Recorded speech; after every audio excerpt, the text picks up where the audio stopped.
Siempre recuerdo un querido amigo en su juventud, ya me conocía y decía, bueno, que mucho de tu trabajo tú estás haciendo en esto del área de VIH, que es eso de hacerse una prueba de VIH. Me dijo, bueno, pues ¿dónde yo tengo que ir a hacerme una prueba de VIH? Fue a un centro de salud, como muchas personas harían. Se encontró con que nuestro sistema local exige que haya un profesional de la salud que medie y haga una preconsejería. Para algunos de ustedes esto es vocabulario común. Se haga la prueba y una postconsejería. Pero eso es una persona que está mediando y se supone que está ante unos códigos de ética y ante un conocimiento general del asunto de salud que está trabajando. A este amigo, parte de esa preconsejería se hacen preguntas, o este proceso de hacerse la prueba de VIH, se le hacen preguntas sobre cuántas parejas sexuales tienes, con quién has tenido qué tipo de actividad sexual. Y él dijo que había tenido relaciones sexuales con hombres. La enfermera que estaba haciendo esta actividad, esta intervención, se volteó, abrió una gaveta y sacó una Biblia. Y comenzó a compartirle su perspectiva respecto a lo que estaba sucediendo. Y le dijo, bueno, pues tú eres un pecador, lo que tú haces es incorrecto. Es posible que si lo que te está ocurriendo sea parte de tu estilo de vida. ¿Okay? Así que era como una expectativa de que lo que te ocurre es parte de tu responsabilidad o es culpa de lo que estás haciendo. Esa persona finalmente se hizo la prueba de VIH, nunca fue a buscar los resultados y no lo culpo. Enfrentarse a un sistema donde se estaban imponiendo ideologías. Y eso lamentablemente ocurre con más frecuencia de lo que a nosotros nos gustaría siquiera considerarlo. En ese caso, a veces es bueno el silencio. Yo quiero el resultado de mi prueba. ¿Cuánto tengo que decirte a ti de quién yo soy, qué yo estoy haciendo y cómo lo estoy haciendo? ¿Qué implicaciones tiene el que yo te brinde toda esta información? Más aún, cómo yo siento que tú me estás dando la oportunidad de comunicarte todo lo que yo te puedo comunicar, aun cuando quisiéramos decirlo. También hay silencio porque nos callan. Hay silencio porque ni siquiera nos preguntan cosas. Utilizo nuevamente el ejemplo de una persona trans porque me parecen los más dramáticos. Cuando nosotros llegamos a una oficina médica por primera vez, nos dan la oportunidad de llenar un récord y nos dicen nombre, apellido, plan médico, dirección, esposo o esposa. Ya podemos pensar que hay cosas que no encajan con nosotros. Para una persona trans se complica un poco más el cuadro, porque puedo ser perfectamente Carlos Rodríguez. Mi plan médico dice María Rivera. ¿Dónde pongo esta dicotomía en la información que le tengo que brindar a mi proveedor de servicio? O cuando Carlos Rodríguez está sentado en la sala de espera y llaman a María Rivera y Carlos Rodríguez tiene que ponerse de pie a la respuesta de haber llamado un nombre que se le ha asignado frecuentemente al sexo opuesto. Eso tiene implicaciones serias porque aun cuando finalmente me encuentre con un médico que esté en la mejor disposición de atenderme, tuve que pasar ya toda esta tragedia. Mencionaban en la introducción que en nuestro pleno siglo XXI y toda la experiencia clínica que se presume tenemos en Puerto Rico, la realidad es que la educación médica en nuestro país es buena.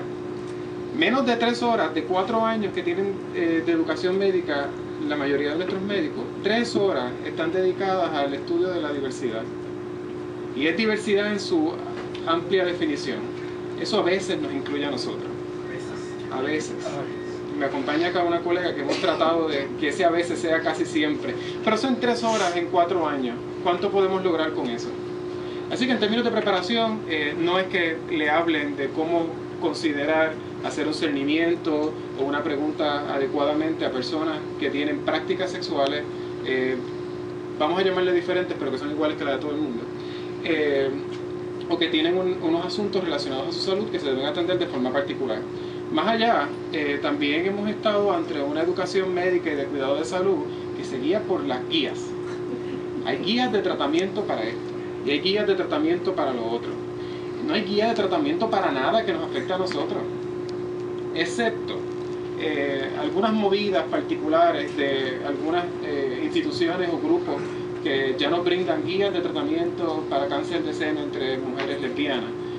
Pero son aisladas y no se educan, no las utilizamos en la educación médica a nivel local. No hablemos de las personas intersexo. El drama es aún más terrible, porque además tiene que ver con la biología, que es lo que hemos utilizado para crear la dicotomía. Así que no tenemos el espacio necesariamente para generar una discusión que puede tomarnos toda la noche. Finalmente, yo he compartido a algunos de mis estudiantes y los que colaboran conmigo en investigación que pensemos un poco más de eso de que llamamos IPA. Que en el contexto de cuidado de salud hablamos siempre de la IPA y nos recostamos de esta idea ilusoria que nos han hecho a través de una ley de que nuestra información de salud está protegida. ¿Okay? Siempre digo, bueno, la IPA protege las mariconerías. ¿Okay? En el contexto de salud, ¿cómo preguntamos una cosa? ¿Cómo voy a compartir algo que no pregunté? Silencio también implica que tenemos que, o estamos invitados a salir del silencio. Pues si salimos del silencio también implica que alguien nos va a escuchar.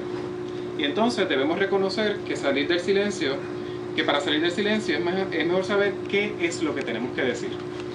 Como comunidad hemos tenido personas que hablan a nombre nuestro.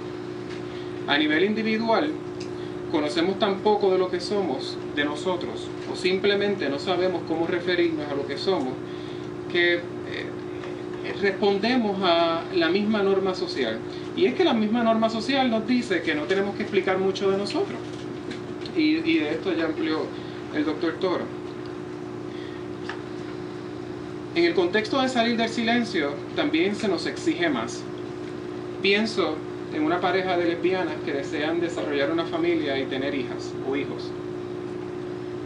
El reto no está solamente en tener que pasar por un sistema de salud para lograr unos objetivos, sino que una vez tienen hijos o tienen hijas, se evalúan diferente, se les establece una expectativa diferente de cómo tienen que ser madres en el contexto de la paternidad o la maternidad.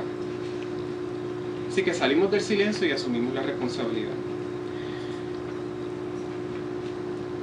Como comunidad, y pienso en comunidad si es que realmente lo somos, y qué implicaciones tiene el silencio en el contexto de la comunidad.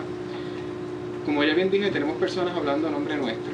Y aunque el liderazgo y la iniciativa creo que es algo que valoramos mucho, tenemos que reflexionar si en algunas ocasiones utilizamos bien eso de romper el silencio al nombre de hablar de una comunidad. Desde mi perspectiva, a veces hace falta silencio en nuestra comunidad. O no sé si es que hay que callar la boca de alguien que habla en nuestra comunidad. O de algunas personas que hablan por nosotros. Independientemente, el hecho de que se hable es importante. Lo que se diga, cada cual asume su responsabilidad. Las implicaciones como comunidad es cuánto nosotros permitimos que se siga hablando a nombre nuestro. Y eso, a veces, es una invitación a replantearnos lo que es el silencio. Independientemente, creo que todos acá tenemos una invitación a educarnos para hablar y educarnos para decir. Tenemos que educarnos para que podamos utilizar o no el silencio. Nos han quitado recursos y hemos tenido la desdicha de encontrarnos con sociedades donde no hemos tenido derechos, donde no hemos tenido recursos. Pues si tenemos la facultad de utilizar algo, aprendamos a utilizarlo.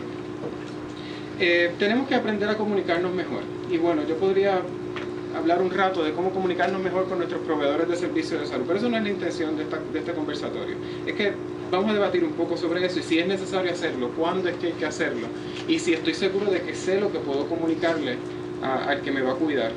Finalmente tenemos que comunicarnos entre nosotros. El silencio no existe entre nosotros mismos. Tenemos que comunicarnos con nuestra familia. No existe silencio en nuestra familia. Entre nuestras parejas. No existe silencio en las parejas. Es bueno, lo usamos. Finalmente, y para concluir, si invitamos a salir del silencio, estemos listos para escuchar. Si vamos a escuchar, implica que debemos estar preparados para manejar asuntos que no necesariamente queremos manejar. Pero eso es otro tema. Eso es otra mosca y en otra boca. Gracias.